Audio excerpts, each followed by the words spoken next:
allowing me to do. Sorry, Davis.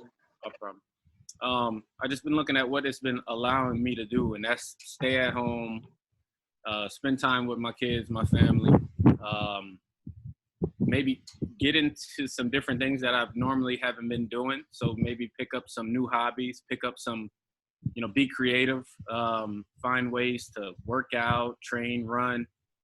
And so that's helped. So I think it's been a bit of kind of soul searching, if you will. I guess you don't have the opportunity to go out and do everything you've been normally able to do. So if you're just talking about personally, you kind of figure out a little more about yourself and try to figure out ways or do some other things that you personally might be interested in. Latavius, one of the things I'm interested in, and certainly I want people to ask questions, but today we hear so much about sports specialization and the need to specialize to succeed. You were a 3-sport athlete in Onondaga. And can you just talk a little bit about that, how important it was to be a multi-sport athlete to get where you are today? Yeah, so one of the things that I would say that I regret when it comes to high school is that I wasn't more involved, if I'm being honest. Like, let's be honest. So when you're in high school, right, the cool things to do were, you want to be great at everything you do. So if you're not good at a sport, you may not play it because you may not be as good at it. You may not look good doing it. You may not be the best. And so I would just encourage, let that not be a reason that stop you from doing that. So participate in every sport, even if you aren't the best at it. If you want to give it a try, give it a try. There's nothing wrong with that, because only from that is when you learn about yourself, is when you learn about something new, and you find a way to stay active and stay busy and hopefully stay in shape. So I definitely encourage 3-sport athletes, even in the summer, just staying active and stay busy. There's nothing wrong with that, and it's actually can be beneficial. Well, Davis, one of the things I found interesting was the Saints announced that there'll be no off-season activities, and I love the message that they sent you guys as athletes. Probably consistent with what we're sending as schools is that take care of yourself, take care of your family, follow the guidelines. Don't worry about football right now. We'll get back at it when we can. But there's a lot of coaches listening too. What are some ways your coaches have connected with you guys that are kind of unique that were helpful? Yeah, so obviously we're not able to meet together and be together. So we've been able to stay in touch, just no different from this, virtually or on the phone, just to keep that line of communication open. But I think what this has done is put things in perspective for people on really what's really important, and that's our health. That's our bodies, and that's in taking care of that. And so, so I think one thing to take away is just, hey, maybe it's okay to think about life outside of sports. If we have a lot of coaches and a lot of athletes in here, it's just the truth.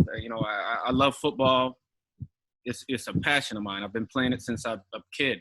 But the reality is I can't play football right now, and I don't know when I will be able to play. And this isn't an injury. This is from a pandemic that we have going on worldwide. So it just put things in perspective on, hey, let's take a look outside of the football lens or outside of the sports lens, and maybe think about some other things that may interest you and some other ways you can stay busy. Does anybody have some questions for Latavius? I've got a couple, but I don't want to hog them all. Go ahead and ask. Yes, Mr. Murray. Yes, sir. So I know that at UCF you didn't have the biggest stats until your senior year, and a lot of people thought that you wouldn't even get drafted in the 6th round, except for your Pro Bowl or your Pro Day experience and how you did when at the combine and a Pro Day. And now you've outlasted some of the best running backs in that draft, like Eddie Lacy. What like do you think about that? Like, what would you say to those teams that passed you on for like team running backs that aren't even in the league anymore? You just started this off with a really, really great question, and I love that. And it sounds like you did your homework. So seriously, so yeah, it's it's one of those things where um, you guys can relate. We come from upstate New York. We come from a place that's not considered, at least in what I do, not considered a football state. So that's Florida, that's Texas. Those kind of things. Um, so, but never mind that, right? It's what I love to do, and I wanted to prove, to more so to myself that I can play at the highest level and continue to excel and continue to get better. So, um, I would say that there will be doubters along the way. We all know that there will be people that don't believe in you. And when it came to the draft, there was a lot of teams that believed that these other running backs were better than me, and didn't think I would last. But I have outlasted them, and I believe there's only I don't even know if there are any other running backs from that class that are still Le'Veon. Yeah, Le'Veon. Yeah. So it's just one of those things where you just trust in yourself, believe in yourself, and that will pay off, right? That will pay off, and I did that. And then one other thing, what was your mindset going into that senior season? Into UCF? Yeah. Yeah. UCF, what was your mindset going that senior season, knowing you needed a big season? Yeah, so when I first got to UCF, I played as a freshman. I got hurt. They moved me to another position. I was kind of down about that. I was going through rehab and surgery. If I'm being honest, I didn't think maybe I was even in a position to be able to go to the NFL. And but I just kept working. I just kept working and kept improving. And I wanted to get better. That's another key thing. You got to want to get better. You got to want to improve. You can't stay the same. And so I continue to get better. I continue to become a better player. I continue to mature as a person. And in that senior year, I knew I had the opportunity. Well, I didn't have any other opportunities. That was it. So I approached that off season before my senior year really, really hard. I worked really, really hard so that I can give myself the best opportunity to be able to play in the NFL. And it worked out. And I didn't get invited to the combine. And so pro day made it that more, it was that more important that I showed out in pro day. And so, so that one opportunity, whether it's pro day or your last senior year, you may only get one opportunity. So just try and be prepared for that whenever it does come. Latavius, I'm the football coach here, and one of the biggest challenges that we face right now is strength and conditioning with our players or our athletes. Can you take us kind of through, I don't know if you have a home gym, I know you can't go to your facility to work out. Can you take us through kind of what you do on a daily basis, whether it be strength training, nutrition, and then maybe some ideas for the kids if they don't have, the weight set at home? Yeah. So another good question. So I have three. Okay, I have three kids. So let me start. I have three kids there. So it's a little hard. We all know, no daycare, no, so we have to kind of work around them right now. But we, right. But we get up, we take a walk every morning with the kids when the weather gives us the opportunity. We come back, and that's when my fiance and I, we usually work out. But it can range from anything from, and we're being creative because I don't have a full gym here. I don't have all the equipment that I usually have. So, but I'm creative about doing squats or using med balls or squatting, sitting down into a chair or a single leg. So just kind of being creative, to be honest, with what I have. If it's push-ups, hey, it's push-ups. How can I get creative with doing push-ups? A lot of them, or squats, or running. I have a decent sized backyard. Sprints. So just trying to be creative. And there's nothing wrong with Googling and looking up some workouts, guys. You can Google workouts with no weights, and I promise you'll find plenty to do. There's nothing wrong with that. And so, yeah, I would say that. And then as far as diet, diet is going to be the most important thing. You know, everyone talks about working out and training really, really hard.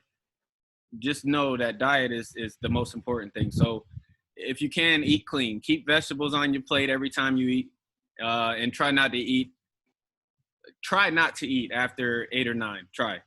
Just give it a try. I know, given the times, it feels like a long summer break right now. John, I see you over there laughing. You are on my screen. I don't know why I'm laughing, but try not to eat after 9 or 8 or 9.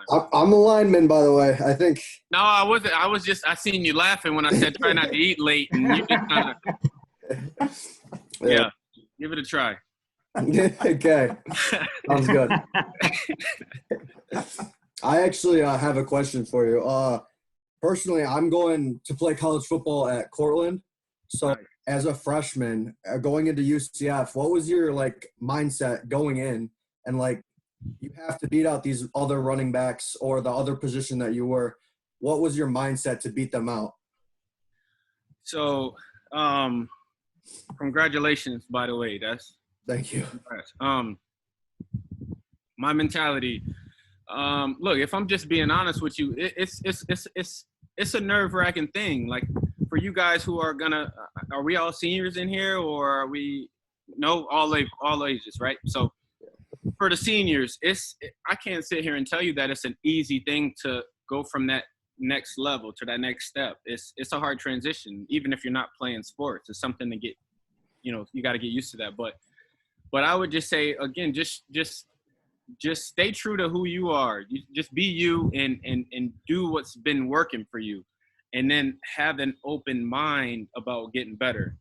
Like I think that's the one thing I see that where players, they go bad, is they don't have an open mind about improving. And it's not just sports.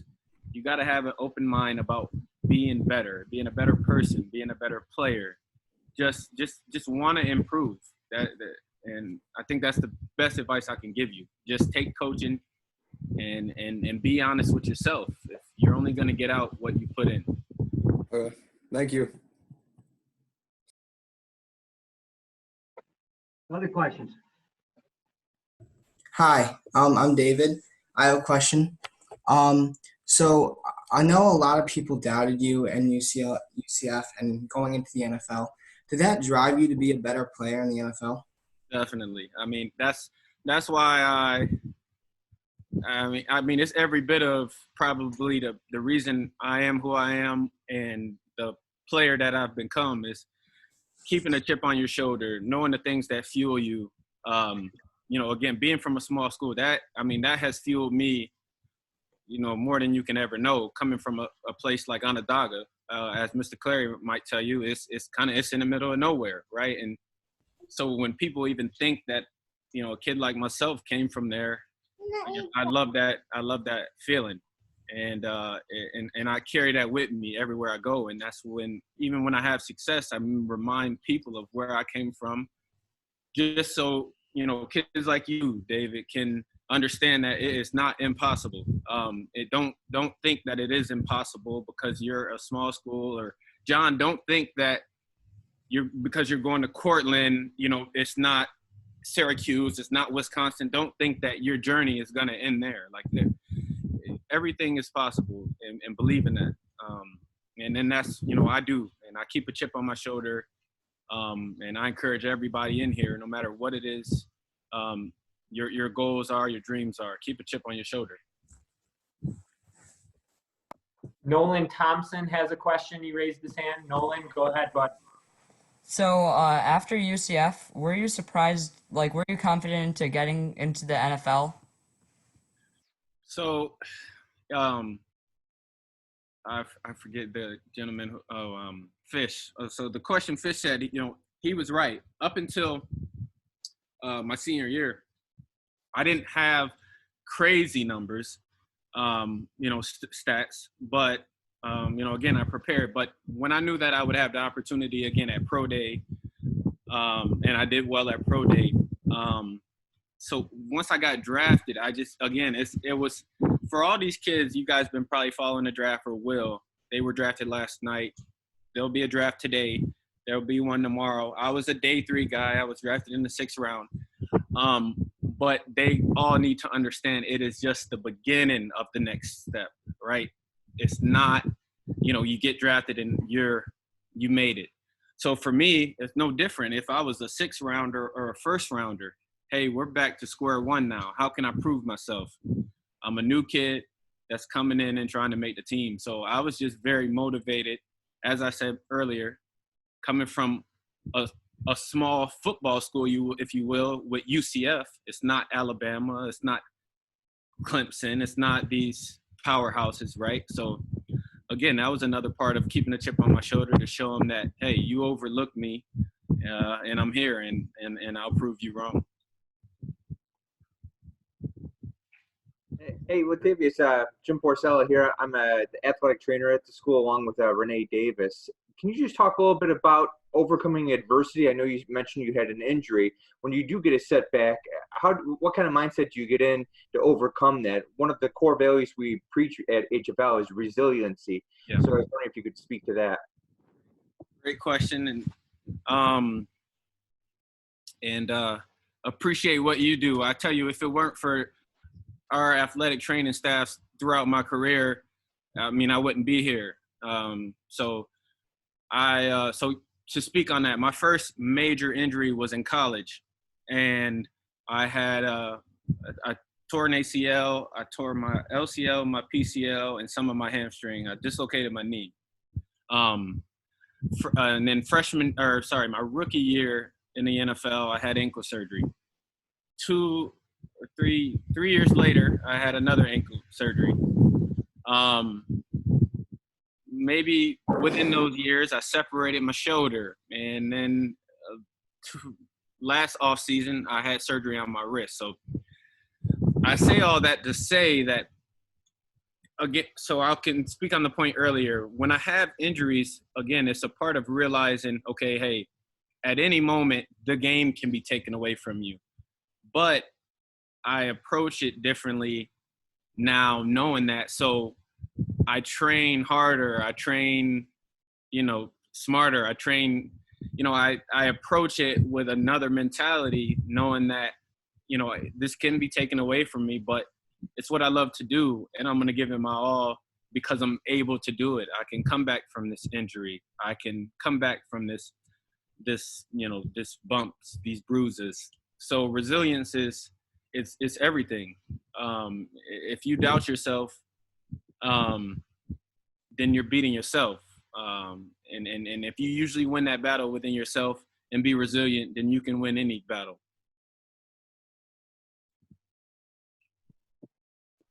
Davis, I got another question about playing with a chip on your shoulder. When you went to, obviously you come from a small school, I'm sure you were a stud in high school on your team, but when you got to college and eventually in the NFL, at both levels, what did you start off? Did you play special teams? Did you have to do a lot of different things to kind of earn your stripes and go from a small school to obviously D1 and not step right in as a starting running back and the start of the team? Yeah, great question. So yeah, as soon as I got to UCF, if you're a freshman, you're going to play special teams unless you're a quarterback. So every freshman played special teams. And then once I made it to the NFL and was drafted by the Raiders, special teams. I was a kick returner in the NFL, and I never kicked return a day in my life. I never, but that's just, I think it's a part of the process. It's a part of humbling yourself, right? It's a part of putting the team first. Let's see if this kid can come in and play special teams, or let's see if he can come in and do the things that he maybe really don't want to do, and put the team first. And hopefully by doing that, you gain their trust. And by doing that, you're on the field. By doing that, they see you competing. And by doing that, then you get opportunities to stay on the field. And I think that's just how it works. That's how it should work. Mm-hmm. So yes, special teams is huge. Special teams, there's 3 phases to the game, and you know that. And every coach, every good coach that I've been with, you treat them just as important. because that game-changing play could come on special teams, as you know. Right. Myers I like the has background too. I like the background. Appreciate it. Myers has a question. Go ahead. Hi, Mr. Murray. I know that whenever you came to the Saints, well, Sean Payton is kind of famous for incorporating running backs in the passing game, right? So that's either Reggie Bush or Darren Sproles or even Alvin Kamara now, and then now you. What aspects of your game did you have to change coming from the Vikings to the Saints, where I think your targets and receiving yards actually doubled in 1 year with the Saints? So if you could talk about maybe the adjustments that you had to make to your training or to your game itself to be incorporated in Sean Payton's passing game.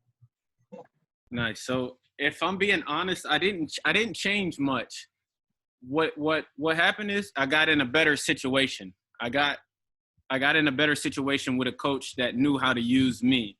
I could always catch. And the people that knew me or played with me knew that. But I just got in a better situation with a coach that knew how to utilize me and wasn't afraid to utilize me. So so I was very, very excited about that. And that's why I was excited about joining the offense and joining Coach Payton, because he's a guru. And, he gave me an opportunity and allowed me to show a part of my game that I've been wanting to show for some time. So, but as far as changing, my style or my style of play, I didn't have to do that too much. And I would say, I shouldn't. I'm gonna play the way I know how to play, and I'm always gonna work to be better. And if a team respects your game, then they'll find ways to show off the best parts of your game, and they'll try and help you along the way with the parts that aren't so good. Thank you. No, Nolan T had a question. Nolan T.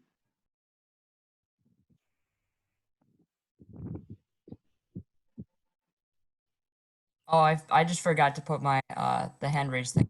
Okay. Nolan, do you have another question? Oh yeah, I did. Okay.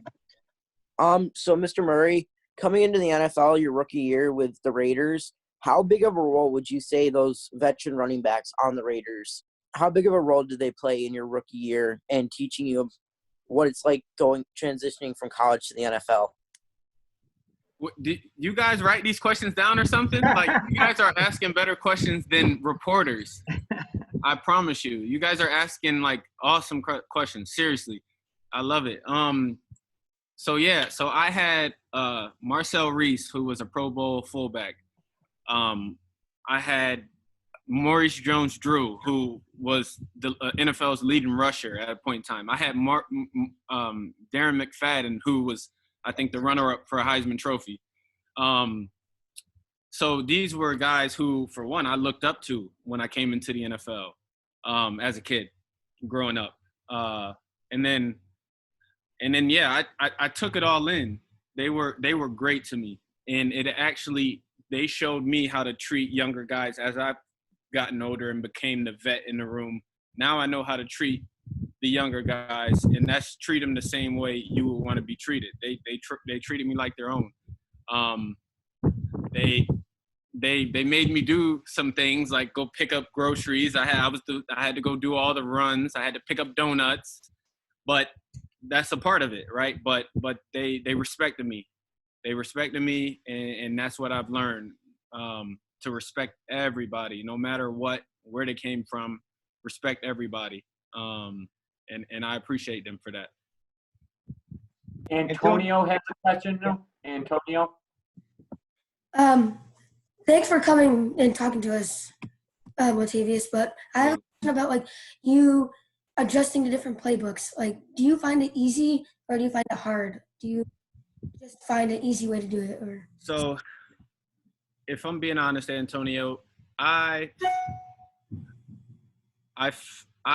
grasp playbooks pretty well, me personally, because I find ways to. I guess I just find ways to remember, right? So if there's a way I can remember it, even if they don't call it something, I'm going to call it something so I can remember it and so I can go out there and play fast. So that's allowed me to, I guess, stay in the league maybe longer than people expected because I've been a fairly smart player. I've been able to pick up every playbook that I've been in pretty quickly, and I've been able to come in and contribute and play fast. But it's a hard thing to do for some guys, and I've seen some guys struggle with it. But I guess one thing I can just tell you is study, study, study. You know, I'm a guy who knows that I pick it up easily, so it's something that comes easy to me. But if you're a guy that doesn't and struggle with that, then again, like I mentioned earlier, be honest with yourself about it and just study. Dive into the playbook a little longer.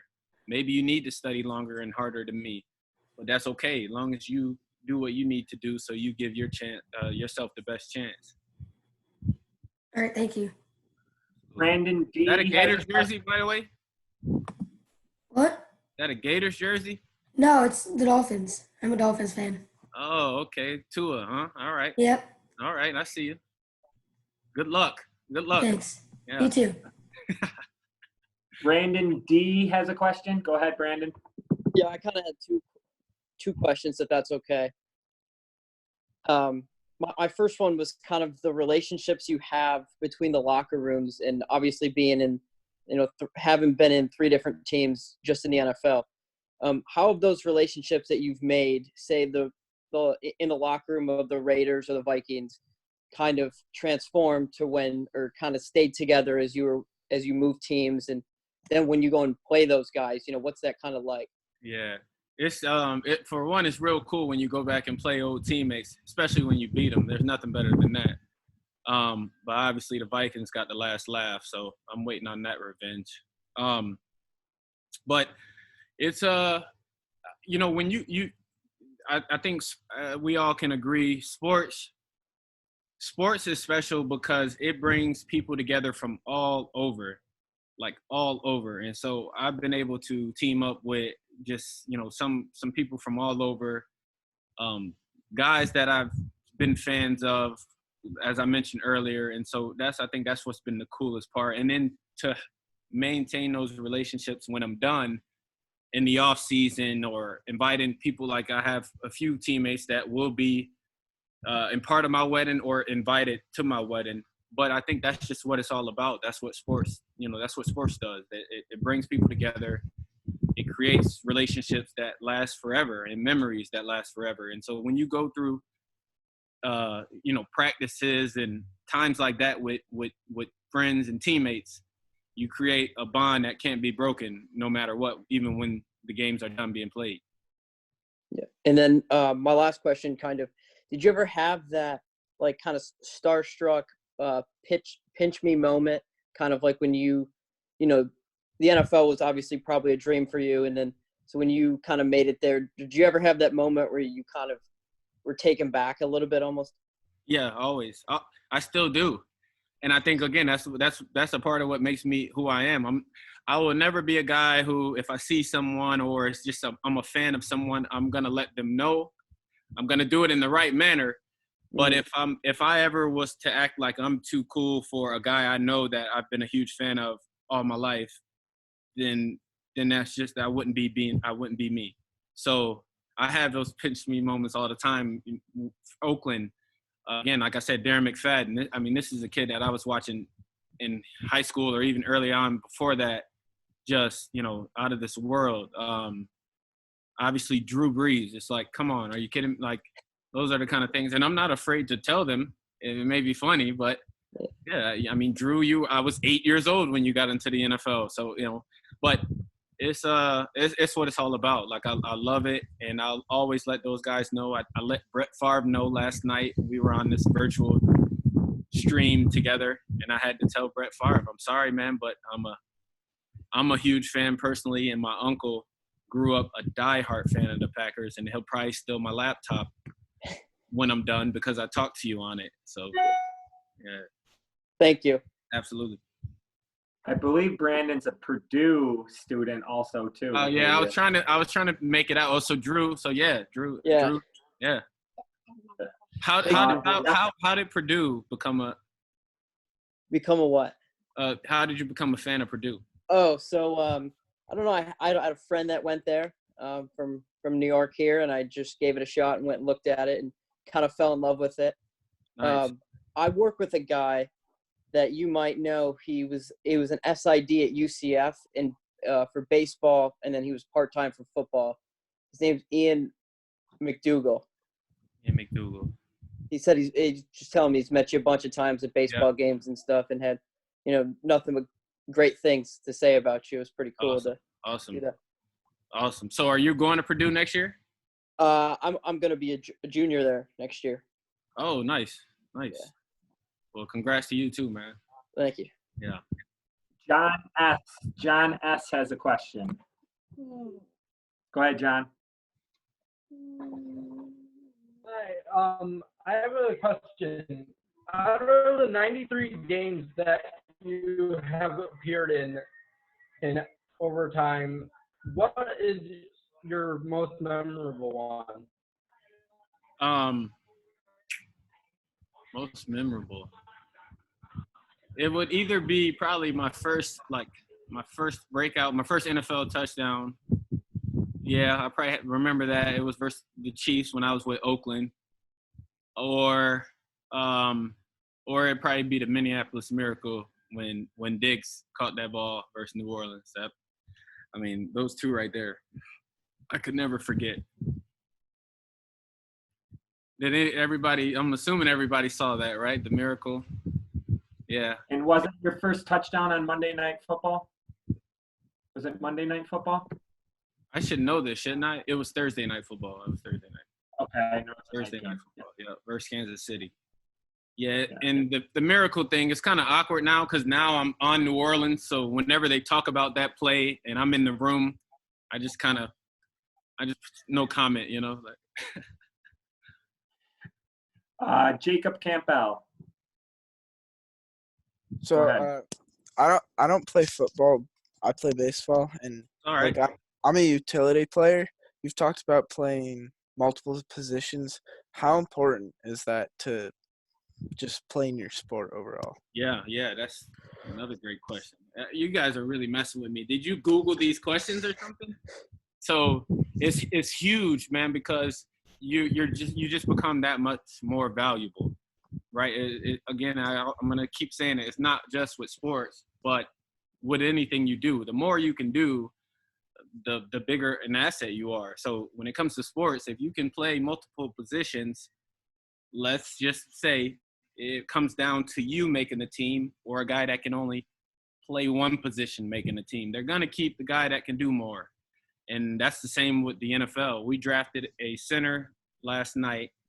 We already have a center, but the guy that they drafted can play center and he can play guard. So that's a huge, huge thing.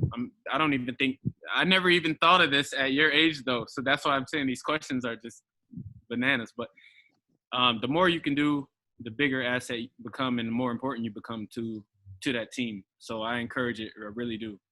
And I wish you the best. Thank you.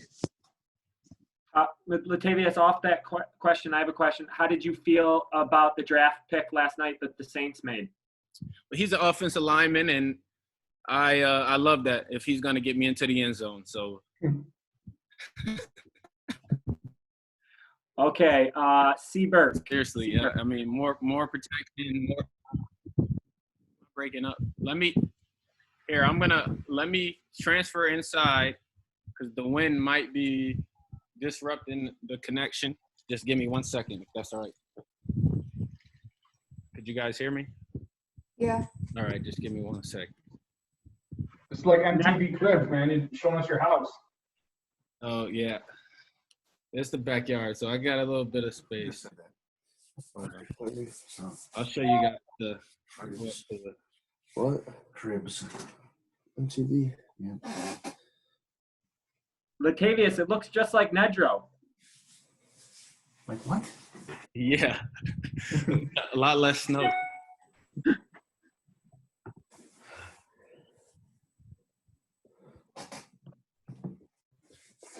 Yeah, so you guys are look, well, you guys are officially in my house.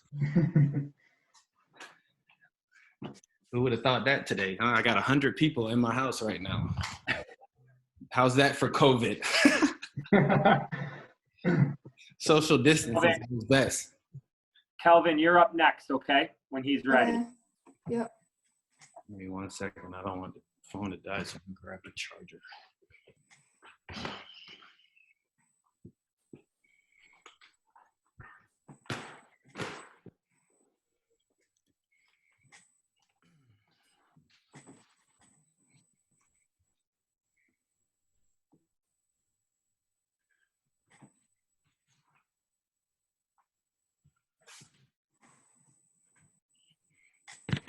All right.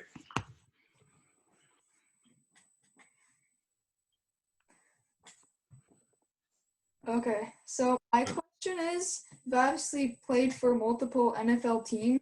Do you like that, or would you like rather just have like played in one place? Yeah. So Like the change of teams. that's a good question. So when you're in a place for a long time, that is a good thing, right? That a team hasn't found a reason to let you go. But there's a business side of that where maybe a team can't pay you, right? Because, financials, they got to pay this guy, they got to pay that guy. But so I think I've been on maybe kind of both sides of that. We're more so of the financial, because I've gotten along with pretty much every team I play on. I've gotten along with the coaches, but it's been kind of a thing where they maybe feel like I don't deserve as much money.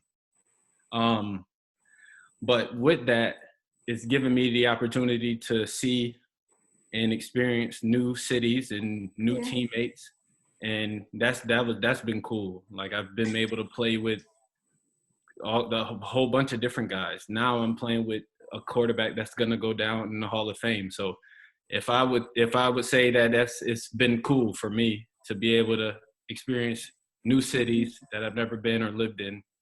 And it's been fun. New Orleans has been crazy. Minnesota, I loved it so much. My son was born there. My second son was born in New Orleans. And California is just about the best weather you're gonna get anywhere in life. So yeah, I enjoyed it. Davis, let me check in with you about time. We want to be sensitive to your time too. Are you okay right now, or? I'm perfect. These questions have been phenomenal. So thank you. Keep them coming. Brooklyn, you're up. Brooklyn. Hi there. How's it going? So I'm a 3-sport athlete. And I was wondering if you ever had a bad coach and your advice to get through it and to overcome it. Yeah, that's a really good question. So yeah, I've had a this is recorded, isn't it? No. So I've had a few bad coaches, and I guess one thing I guess is seek advice from whether it's a coach on that staff that you trust or you confide in, right? Because maybe the head coach isn't so great, or maybe your position coach isn't so great. But if there's somebody on that coaching staff within that team that you can talk to, you trust, you can confide in, then do that. I think that's been ways that I've always kind of found some peace in the situation. And if that's not the case and everybody is just bad news bears, then bring it home. And, talk to someone at home that you trust and that you can you trust their advice. Okay, Reese, you're up next. Reese, go ahead. So you spoke on playing with Drew Brees. What's it like in the locker room having an all-time great player like that? It's one of those pinch me moments, like I forget, was it Myers that asked me that? I'm trying to remember everybody's questions, but just a pinch me moment. Like, I think more so than anything, I've been trying to just watch what he does and see what's the reason he's so great, right? Like, what is it that he's doing different from kind of everybody else that makes him great? And you kind of try and take some things. You take things from everybody. I'll learn from anybody. I'm not afraid to learn from anybody. That's just how you get better. Learn. But obviously, when you got a guy like Drew, you really listen and you take heed to that. So he has a routine. Practice is not going to start until Drew is done with his routine. Let's just get that right. Like, so it's funny because out of all the teams I've played on, I said I played with Oakland, I played with Minnesota. But it's the first time that I've played with a Hall of Fame, future Hall of Fame quarterback, and you kind of see that, okay, this thing kind of runs through him a little bit, and he's earned that respect. So I pick his brain. I ask him the kind of things, his routine, what he does. And so I guess one thing he says every day that he comes to work, every day, he makes sure he finishes in the weight room, even if it's arm curls or push-ups. He does something before he goes home to end his day in the weight room. Thanks. Henry Burke, you're up next. So you've played on lots of different teams. Is it weird, like switching teams, or like awkward? You have like a whole different fan base, and I guess when you're playing, you're very competitive for the team you're on. I imagine it would be awkward, like playing for a totally different team. Can you talk? Yeah, it is. This is like the smartest school in upstate New York? What are you guys' grades like? Is it? We only let the smart kids come in. I got you. I'm about to get forced out. No. So it's really awkward, man. But again, the one thing about me that I guess I'm proud of, and I'm happy with. I'm comfortable in most settings. I can get along with everybody. Again, because I respect everybody. I'm gonna respect everyone first. That's just my way of going about it. I may not know you, but I'm gonna respect you, regardless. And so, I've been able to do that. I've been able to get along with every team, mostly all my teammates. Everywhere I go, coaches respect me. They like me. But it's hard because you got to win over a new team and you win over a new fan base, like you said. So it's hard, but I guess I also enjoy that. I enjoy showing them like, okay, you might have wanted Mark Ingram to stay in New Orleans, but I'll show you Latavius Murray ain't so bad either, So I kind of enjoy those kind of things. Again, it's that chip on your shoulder, improving everybody there who may doubt or may not know about you. You get the chance to prove them that, they'll make them like you, Hi, Mr. Murray. I have to go soon, so I'm going to interject real quickly. But I go to Purdue with Brandon, and I've lived in New Orleans like half my life. I'm from Mississippi, so obviously Drew Brees is as close to godlike as it gets.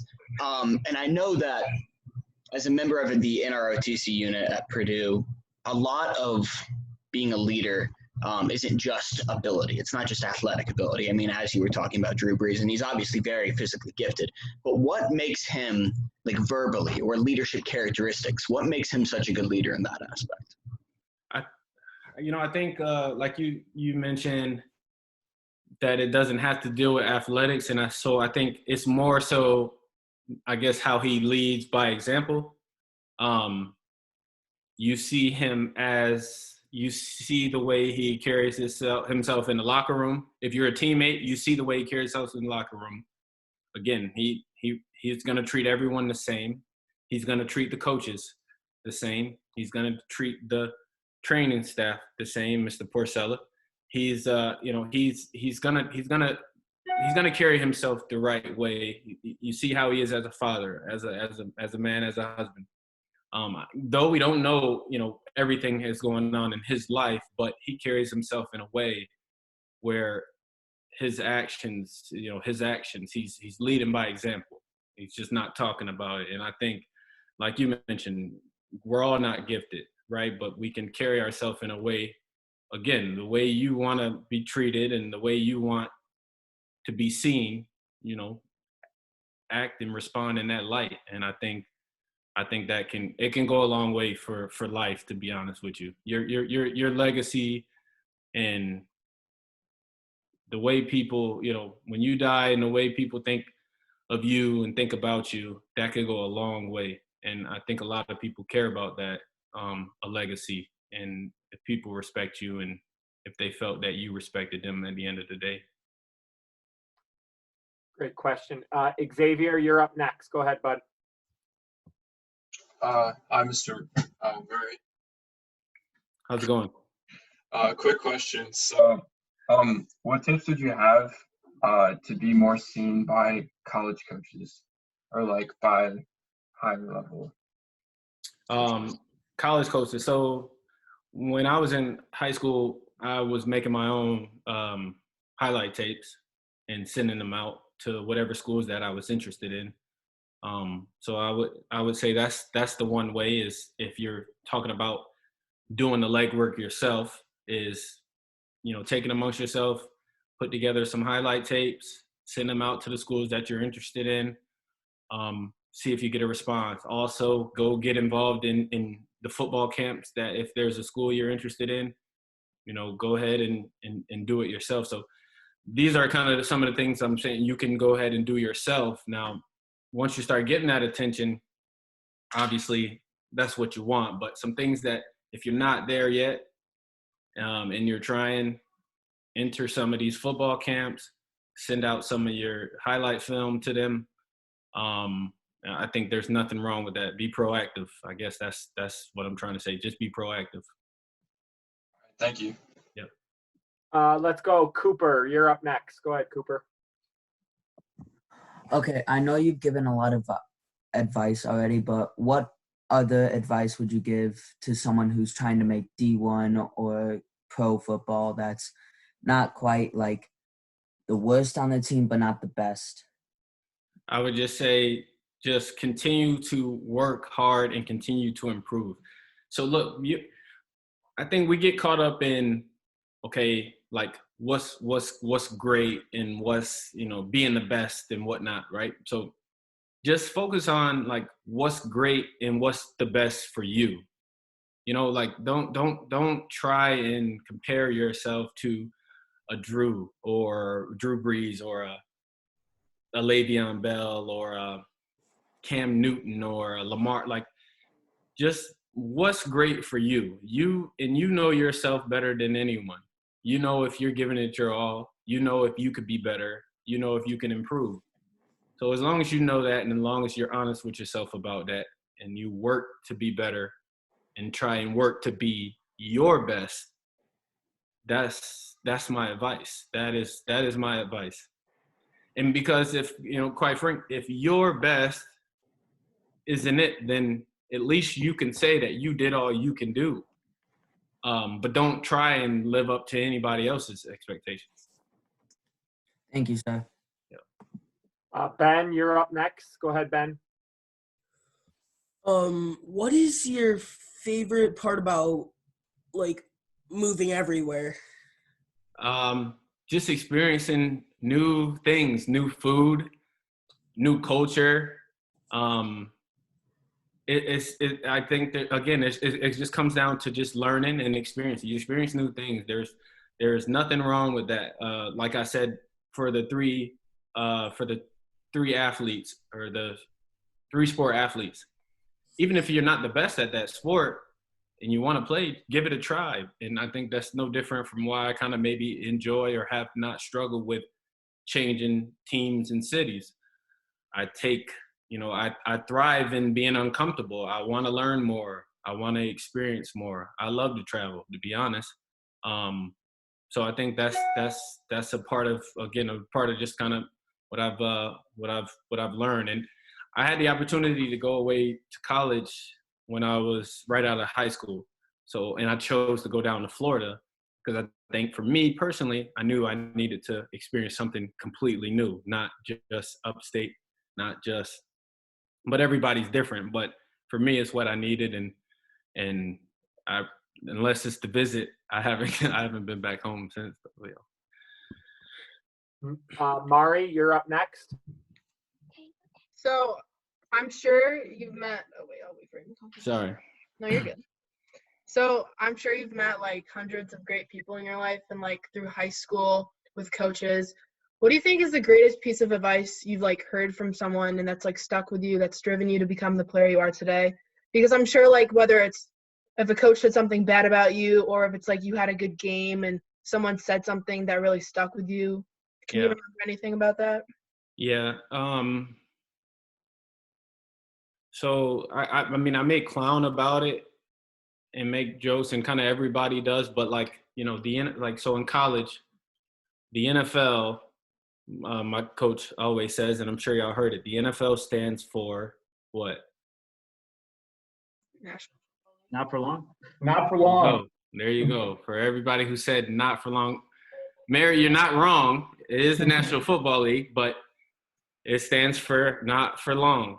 And that sticks with you. But you wonder to yourself, why do they always say that? But you see it every day, the reason why they say that. And so I would say my piece of advice is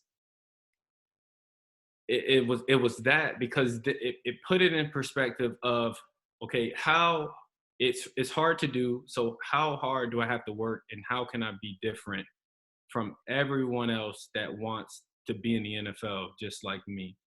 So when I first got into college, our coach made everyone, so everyone raises their hand. There's 70, 80 kids that raise their hand, and who wants to play in the NFL? Of course, everyone is going to raise their hand. And if he tells everyone to put their hand down and only 2 people to put their hand back up, these are the statistics. These are the real numbers on who will actually make it. Out of 80 kids, 2 people will maybe get the opportunity to play in the NFL.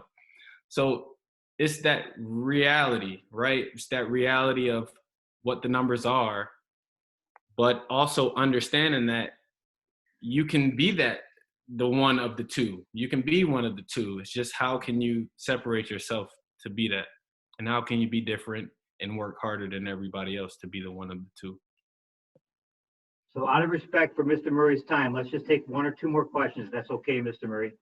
Absolutely. We're so appreciative of the time you've given us. So 1 or 2 more questions, guys and ladies, and we'll be respectful of Mr. Murray's time. Thank you. Okay, Landon. Landon, go ahead, bud. Hi, Latavius. How you doing? Good.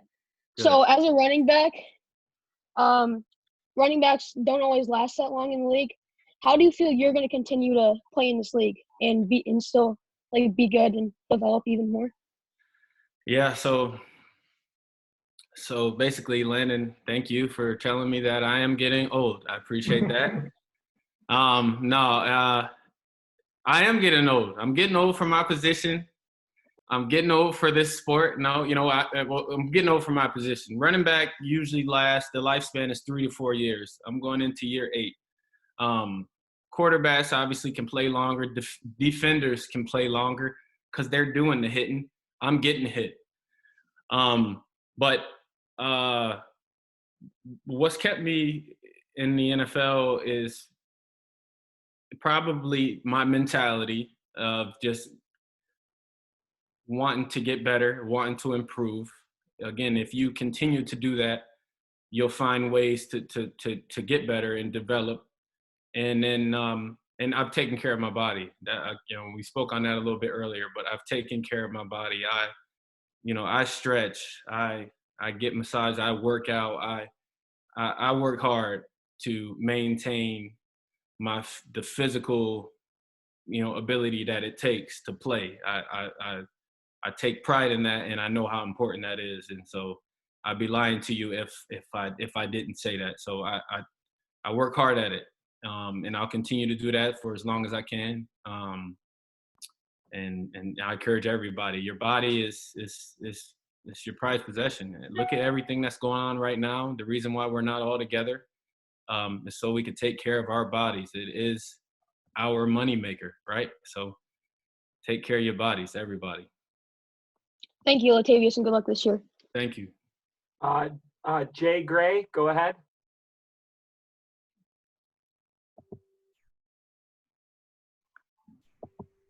Mr. Murray, hi, and thank you for joining or coming to talk to us.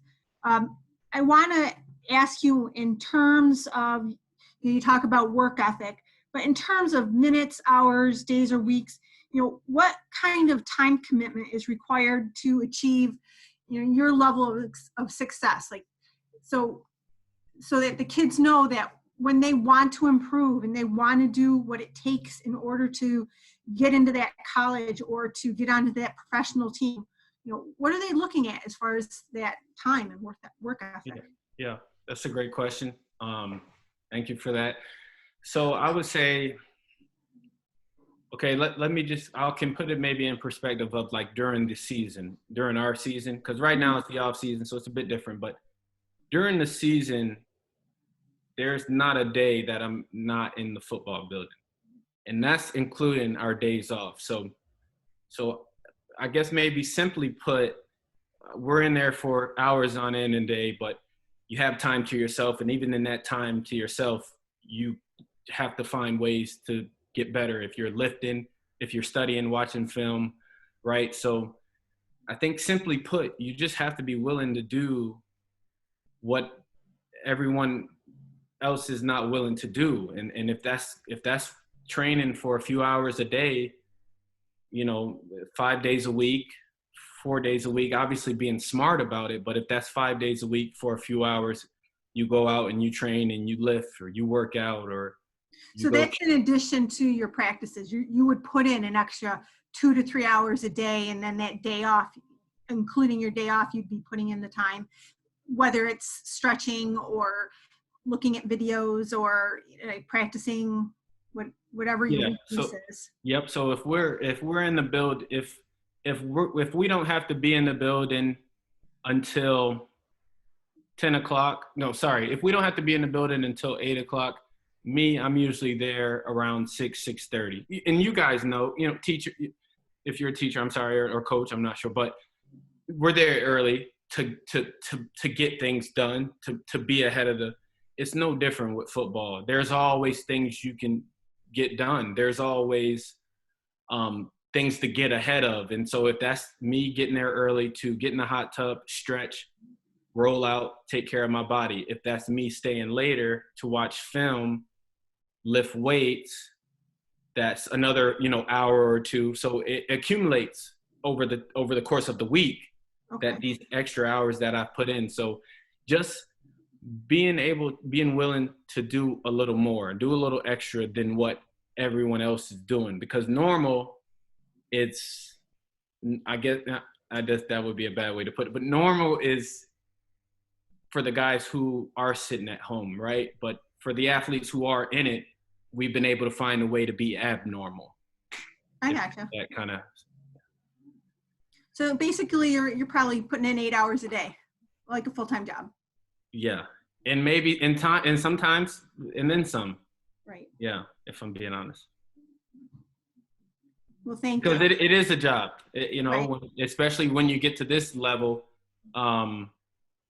it becomes a job. But it's still fun. But it requires more because people's livelihoods are all involved. Now, and you just brought up a point and let me tell everyone here. So there's college students in here, but there's a lot of high school kids in here. Right. And enjoy this time right now. I know right now, given the situation and the circumstances, you guys can't be together, but when things resume, enjoy high school as much as you can. Take advantage of the teachers that want to help and teach. Like I promise you, it is not the lame thing to do. It is not the not cool thing to do. Enjoy this time in high school. Get help from the teachers that are willing to help you, the coaches that have your best interest. This is a very, very unique time for you guys. And I'm telling you that everybody in that building, for the most part, has your best interest. And take advantage of that, because people aren't so nice as life goes on. And that's just the cold, hard truth. Latavius, I'm going to jump in here. I have respect for your time, and I can't, on behalf of all of us, on this Zoom. Can't thank you enough. And we hope you're with the Saints for a long time, but whatever team you're on, you gained a couple hundred fans here in Honeyhead Falls. So you tell the marketing department in the Saints they owe you a few bucks. I appreciate this.